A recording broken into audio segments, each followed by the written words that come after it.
Entonces, no sé si hasta ahorita va claro esto. Sí. ¿Sí? Ok. Esto es más o menos, hasta ahorita es sencillo, ¿no? Entonces, como habíamos dicho, pues son los anticuerpos que tienen un fondo genético, perdón, los anticuerpos están dirigidos contra antígenos nucleares, citoplasmáticos, membranarios. El fondo genético, en el caso de los perros, que es el más común, pues son estas razas. Ahora, estas razas, ¿por qué tienen esto? Vamos a ver la patogenia y ahí es donde vamos a ver probablemente, pues, por qué estas razas están involucradas, ¿no? Y estos anticuerpos dijimos que para el humano principalmente es el anticuerpo contra el DNA de doble cadena, y el perro principalmente es contra las histonas, ¿no? O la proteína de antígeno cleavable, núcleo. Entonces, esos son los antígenos principales, ¿no? Vamos a borrar este y voy a ir más rápido porque esta enfermedad es larga y ya quiero acabar. Bueno, entonces, ¿cuál es la patogénesis de esto? Los antígenos, como los nucleares, también son antígenos, son secuestrados de alguna manera, ¿no? No son expuestos al, al sistema inmunológico, pero principalmente no son expuestos porque están dentro del núcleo. Sin embargo, hay otros como los membranarios, que debería haber tolerancia y no la hay, ¿no? Entonces, los antígenos, lo que sucede es que pues, son expuestos, ¿no? Y entonces se forman células T, TH17 principalmente, que son autorreactivas.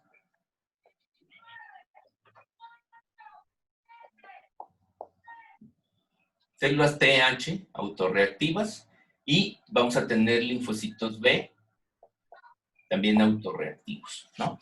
Entonces, ¿qué es lo que se va a generar aquí? Principalmente aquí se va a generar complejos inmunes. Entonces, como estos antígenos son de ácidos nucleicos, pues son antígenos solubles, ¿no? Y entonces voy a tener aquí un antígeno soluble, quiere decir que está disuelto en los líquidos corporales, más los anticuerpos, ¿no? Entonces, ¿qué va a formar esto? ¿Se acuerdan que habíamos dicho que se llaman complejos inmunes? ¿Y qué hacen los complejos inmunes? Pues, si se acuerdan, deben ser limpiados por fagocitosis. No son limpiados por fagocitosis, entonces se empiezan a acumular los más pequeños en las membranas basales.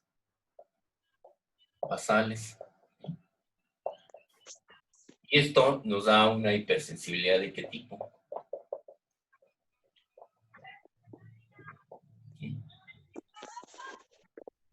Perdón, profe, ¿podría repetir esa última parte? Es que me perdí después de lo de complejos inmunes.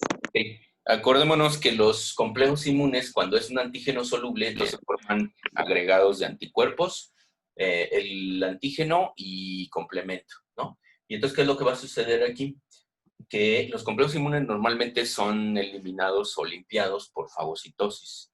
Sin embargo, si esta enfermedad es crónica y es un antígeno propio que siempre está ahí presente, entonces va a empezar a haber muchos complejos inmunes y entonces, ¿qué es lo que va a suceder con estos complejos inmunes? Que no van a poder ser eliminados como tal, sobre todo los complejos inmunes pequeños, entonces se depositan en las membranas basales y esto va a generar una hipersensibilidad de tipo 3 porque los neutrófilos, ¿no? Van a intentar fagocitar y entonces van a producir inflamación de los tejidos. ¿No? Entonces vean cómo una enfermedad autoinmune como esta está generando una hipersensibilidad, ¿no? Entonces una hipersensibilidad de tipo 3 está dada, por ejemplo, en el caso del lupus, está mediada tanto el cutáneo como el sistémico por producción de complejos inmunes, ¿no? Entonces, ¿qué es lo que va a dar como resultado? Pues que estos complejos inmunes y los tejidos inflamados principalmente van a ser los glomérulos, ¿no? Pues van a ser glomérulos, van a ser las membranas sinoviales, o sea, las articulaciones. sinoviales.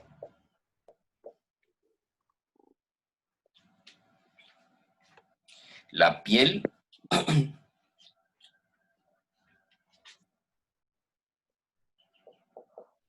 ¿Sí? Y los vasos sanguíneos.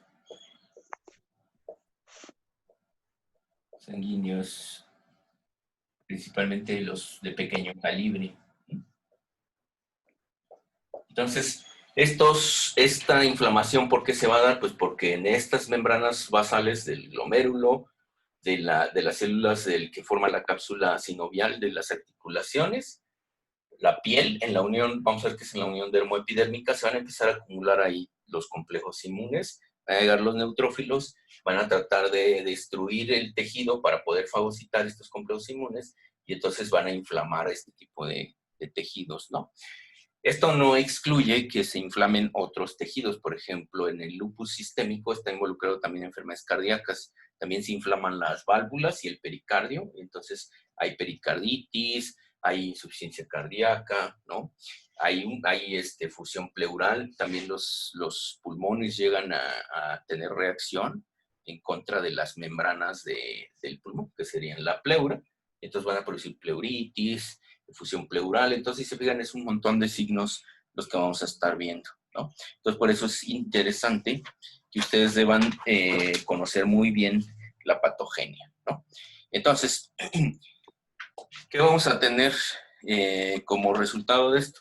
Pues si los glomérulos están inflamados, es lo que nos va a dar lo que se conoce como glomerulonefritis, ¿no? Nefritis, o sea, se va a inflamar toda la región de los glomérulos del riñón. Si son las membranas sinoviales, pues nos va a dar artritis, o más bien le va a dar al paciente artritis. Piel, si hay inflamación de piel, pues va a dar una dermatitis. No sabe de qué tipo. Y los vasos sanguíneos inflamados, pues se conoce como vasculitis, ¿no?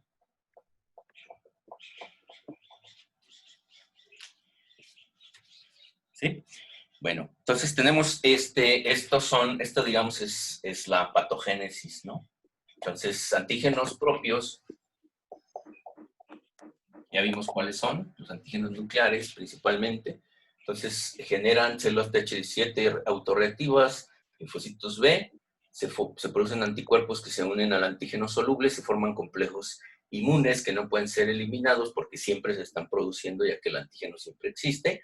Se depositan en membranas basales, generan una hipersensibilidad de tipo 3 y al generar esta hipersensibilidad de tipo 3, pues va a inflamarse los tejidos que son blanco principal. No son los únicos, pero son los principales. Son los glomérulos, membranas sinoviales, piel y vasos sanguíneos, y nos va a dar glomerulonefritis, artritis, dermatitis y vasculitis, ¿no? Y esto nos va a explicar, pues, las lesiones que vamos a observar, ¿ok? ¿Sí? ¿Hasta aquí vamos bien? Sí. ¿Sí? Ok. Bueno, entonces, vamos a ver ahora, ¿no? ¿Qué características van a empezar a presentar estos pacientes en base a la patogenia que estamos viendo, ¿no? O sea, la patogenia está aquí simplificada porque es muy compleja, pero eso es básicamente lo que se ve, ¿no? Entonces, ¿cómo vamos a empezar a detectar esto? Bueno, va a haber otros signos menores que a veces son los primeros que se presentan, ¿no? Entonces, signos menores quiere decir que no son los que van a dominar el cuadro, pero que se pueden llegar a presentar, ¿no? Entonces, uno de ellos es que los pacientes pueden ser positivos al factor reumatoide, ¿no? Reumatoide. ¿Sí? Entonces pueden ser positivos. ¿Qué es el factor reumatoide? El factor reumatoide no es otra cosa que IgMs. Pues tenemos una IgM. ¿Y cuál va a ser el blanco de esa IgM? Va a ser la porción Fc de la IgG. Entonces va a ir dirigido contra la porción Fc de la IgG.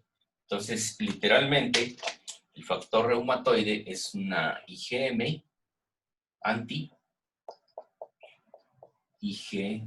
Entonces ya se imaginarán que siempre que hay inflamación y se produce IgG, la IgM del factor reumatoide va a provocar inflamación. ¿Sí? ¿Por qué? Porque va a formar complejos inmunes y entonces va a doler mucho, por ejemplo, pues se llama factor reumatoide porque producía reumas, ¿no? O sea, dolor reumático en las articulaciones, ¿no? Porque lo que va a hacer es formar complejos inmunes que principalmente se depositan en las cápsulas sinoviales, ¿no? Entonces puede ser factor reumatoide positivo. Un problema va a ser que también, como se acuerdan que dijimos que se generan anticuerpos contra antígenos membranarios, en este caso la mayoría de los antígenos membranarios que son destruidos son los de los antígenos, se generan anticuerpos antígenos de superficie en dos células principales, eritrocitos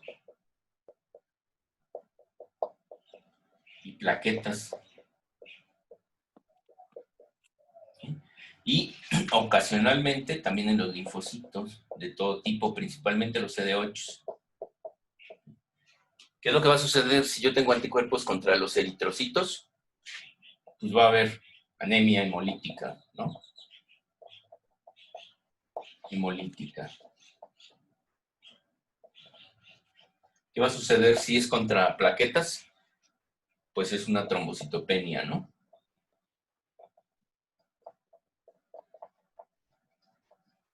Penia autoinmune, ¿sí? Y si es contra los linfocitos, pues va a haber una linfopenia. O sea, va a disminuir la cantidad de linfocitos que están circulando. ¿Okay?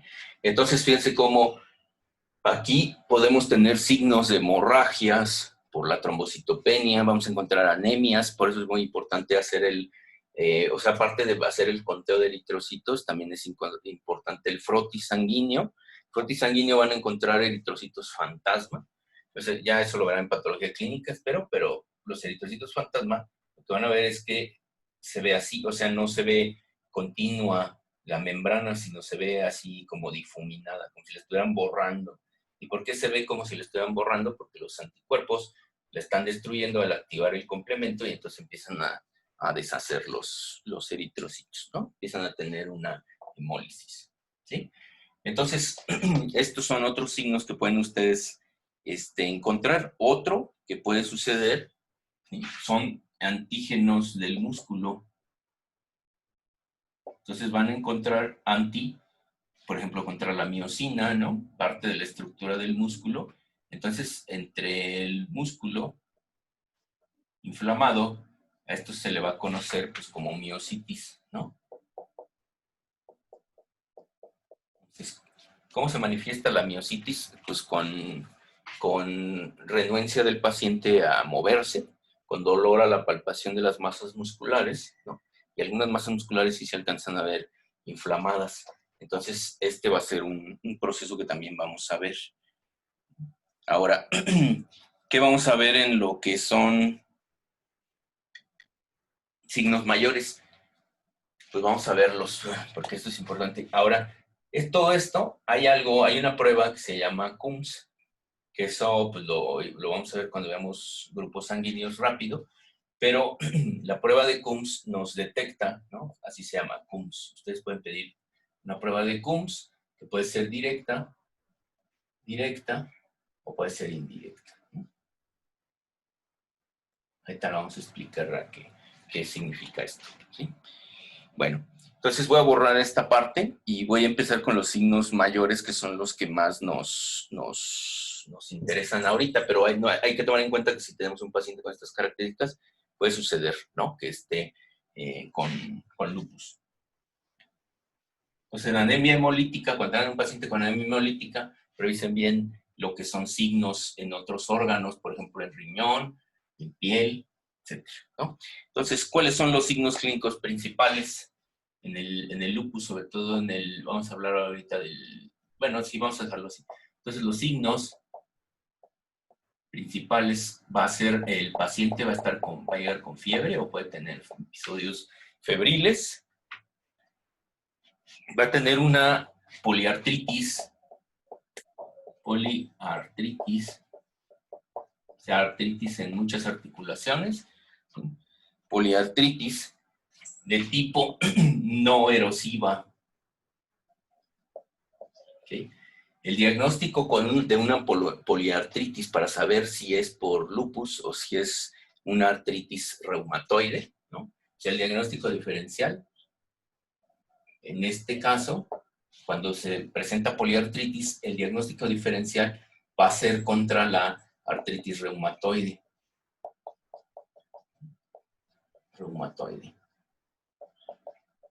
Ahora, ¿cómo podemos diferenciar fácil? Bueno, no tan fácil, pero más o menos entre cuáles de estas dos? Porque la poliartritis por lupus es no erosiva y esta es erosiva, ¿no? Entonces, ¿qué quiere decir si es erosiva o no erosiva? Que nosotros tenemos la articulación, entonces tenemos así el hueso, ¿no? El hueso está muy chafa, un hueso, ¿no? Entonces tenemos aquí el hueso, ¿no? Y tenemos el cartílago. Entonces el cartílago esta es la línea cartilaginosa, ¿no? Entonces tenemos el proceso cartilaginoso aquí. Entonces en una no erosiva, lo que vamos a ver es inflamación nada más. Entonces aquí yo tengo un hueso, acá está el otro, ¿no? Igual con su cartílago. Y aquí tengo lo que es la cápsula sinovial. Entonces, no erosiva significa que cuando ustedes saquen una placa, van a ver la continuidad aquí, o sea, no van a ver una discontinuidad en el borde de los huesos. Y si van a ver inflamación, entonces van a ver opaca esta zona. Y entonces aquí saben que tienen una artritis. Una, porque clínicamente les va a doler al paciente, se va a ver inflamada, pero en la radiografía ustedes van a ver un poco de radiopacidad aquí, porque hay presencia de líquidos, y van a ver una continuidad del cartílago. En el caso de la artritis reumatoide, lo que va a suceder aquí va a ser lo contrario. Van a ver ustedes el hueso, ¿no? Así. Y entonces lo que van a ver es el cartílago en pedazos, así. Se van a ver erosiones, por eso se dice erosiva o no erosiva, porque van a ver una parte discontinua, aparte del edema que va a haber aquí en la articulación. ¿Sí? ¿Okay? Entonces, esta es erosiva y esta es no erosiva. ¿Ok? ¿Sí? ¿Todos ahí quedamos? Ok. Bueno, entonces va a haber esto, ¿sí? Le voy a borrar este dibujo, ¿no? Que no quedó tan bonito, pero bueno, ahí va. ¿Sí? ¿Y qué otros signos va a tener? Pues la glomerulonefritis, ¿no? Entonces, va a tener la glomerulonefritis. ¿Y cómo vamos a detectar una glomerulonefritis? Casi todas las enfermedades que afectan el riñón, que afectan el glomérulo directamente, lo que hacen es, y a veces los túbulos renales, lo que hacen es aumentar la permeabilidad porque están inflamados, entonces los espacios entre los vasos sanguíneos pequeñitos, los capilares que están formando el glomérulo, se abren. Entonces, ¿cómo vamos a detectar una glomerulonefritis? La vamos a detectar en un examen general de orina, ¿no? Aparte de los signos clínicos, pues va a ser que el perro intenta orinar mucho, ¿no? Entonces, ¿qué es lo que vamos a hacer en una glomerulonefritis? Pues vamos a tomar una muestra de orina, vamos a hacer el general de orina, y uno de los signos característicos es la presencia de proteinuria, o sea, proteínas nuria, ¿sí? Proteínas en la orina. Normalmente las proteínas en la orina deben ser negativas, siempre en un paciente sano, humano o veterinario. Debe ser negativo, es decir, no debe de haber proteínas en la orina. O a veces hay trazas, pero muy pequeñitas. Pero entonces, si hay proteinuria, sí ya va a ser otro problema. Entonces, si hay una proteinuria sostenida, lo que va a suceder aquí es que vamos a tomar los valores. Entonces, si esos valores son mayores a 0.5 gramos por decilitro de manera constante, entonces ese paciente tiene seguramente glomerulonefritis, ¿sí? Tiene afectados o inflamados los glomérulos y por eso está permitiendo que salgan las proteínas por orina, ¿no? Ahora, lesiones mucocutáneas.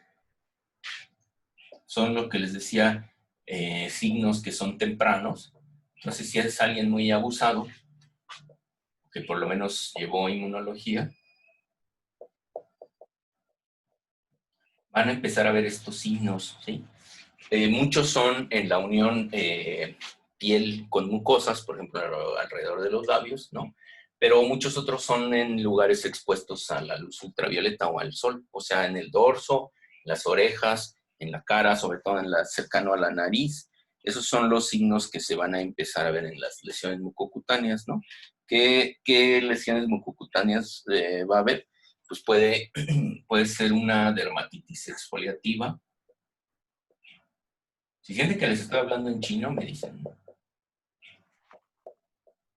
Sí, exfoliativa. Entonces, la dermatitis exfoliativa no es más que eritema generalizado, es decir, enrojecimiento. ¿Ya vieron eritema? ¿Sí eso o no han visto? Sí, ¿no? En tipos de hemorragias. Lo que van a ver es un eritema, ¿sí? O sea, eritema difuso por toda la piel, sí, con descamación. Es una dermatitis exfoliativa, o sea, como tipo caspa. ¿Sí? Eso es lo principal que van a ver. Y puede haber presencia de úlceras según el tiempo que lleve. ¿Sí? Entonces puede ser eritema más descamación y presencia de úlceras. ¿Sí? Esas son las lesiones mucocutáneas. Ahora, otras que van a encontrar ustedes al hacer el examen físico, ¿no? Voy a borrar este pedazo para poder seguir escribiendo. ¿Sí? Entonces, otros signos que ustedes van a hallar al examen físico va a ser, déjenme ver porque faltan 5 minutos, entonces va a ser esplenomegalia, o sea, aumento del vaso, linfomegalia, o sea, aumento de los ganglios, va a haber, como ya vimos que afecta a los eritrocitos y a los linfocitos, pues va a haber anormalidades, ¿sí? Hematológicas. Puede haber, bueno, es lo que se conoce como anormalidades inmunes, y esta es una característica interesante, disminuyen los CD8. Todos los linfocitos CD8 son los principalmente atacados por los anticuerpos propios. Entonces lo que vamos a tener es que la relación normal es que por cada CD4 que existe, ¿no? Cada 2 CD4 hay un CD8. Entonces la relación es 2:1. En esta enfermedad disminuyen tanto los CD8 que esta relación llega a ser 6:1, es decir, en lugar de que por cada 2 CD4 haya un CD8, por cada 6 CD4 hay un CD8. Quiere decir que bajó mucho las células CD8, ¿no? Una prueba que se debe de hacer, pero complementaria, es precisamente para esos anticuerpos contra los eritrocitos. Se hace una prueba directa que se llama CUMS. Entonces, la prueba CUMS directa va a ser positiva. ¿Cuál es la prueba CUMS directa? Los pacientes con eritrocitos, los eritrocitos, perdón, del paciente, y las donitas, lo que van a tener es pegados anticuerpos contra antígenos propios. Y entonces lo que se hace es que estos anticuerpos de antígenos propios, ¿sí? Se toma una muestra de sangre, se centrifuga, se lava la sangre, quedan los puros eritrocitos. Estos eritrocitos se les agrega complemento y entonces si hay lisis o aglutinación, entonces aquí es este con anticuerpos, ¿sí? Si hay aglutinación o lisis, entonces es cum positivo, ¿sí? Entonces la prueba de cum después se las explico un poco más a detalle, ¿no? Pero la idea es que revela que hay antígenos en la membrana de los eritrocitos. ¿Okay? Y bueno, lo de piel es un poquito más complejo, eso se los tendría que explicar un poco más. ¿Sí? Entonces, como ya se nos acaba el tiempo, nos quedan 3 minutos, si se, continuaríamos el lunes, ¿no? Y al rato les aviso que cuando podríamos hacer un tercer examen. Entonces, de su examen en general creo que les fue más o menos, ¿no? Creo que el promedio fue, en un grupo fue de 7 y en otro, bueno, un grupo no, sino una ventana de sala. En uno fue 7 y fracción y el otro fue 7, me parece. Entonces, Esa calificación que tienen ahí, el porcentaje que les dio, es el porcentaje de las que contestaron, que tienen una calificación, o sea, que se les puso en verde, ¿no? Están bien. Las que eran de contestar, que eran 3, las que eran respuestas cortas, esas todavía yo las tengo que calificar. Y entonces hacer el porcentaje final, ¿sí? Entonces, para que no se vayan a quedar así con que, ya, entonces saqué, por ejemplo, no sé, 53 o saqué 78 o saqué 95. Cuando ya le sume eso, ya va a salir ahora el porcentaje total, ¿no? Y el lunes les digo cuál es. Entonces les voy a mandar la fecha también y nos vemos el lunes. Terminamos esto de lupus y El vamos a arrancar miércoles, ¿no?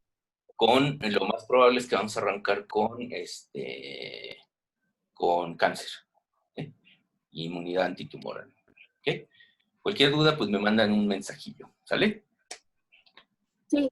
Bueno, pónganse a estudiar porque está muy largo esto. Ok, Ahí nos vemos el lunes entonces. Tengan bonito fin de semana. Nos vemos, Doc. Gracias. Doc, Ay, que les vaya bien. Doc, Sí, ¿el lunes o el miércoles?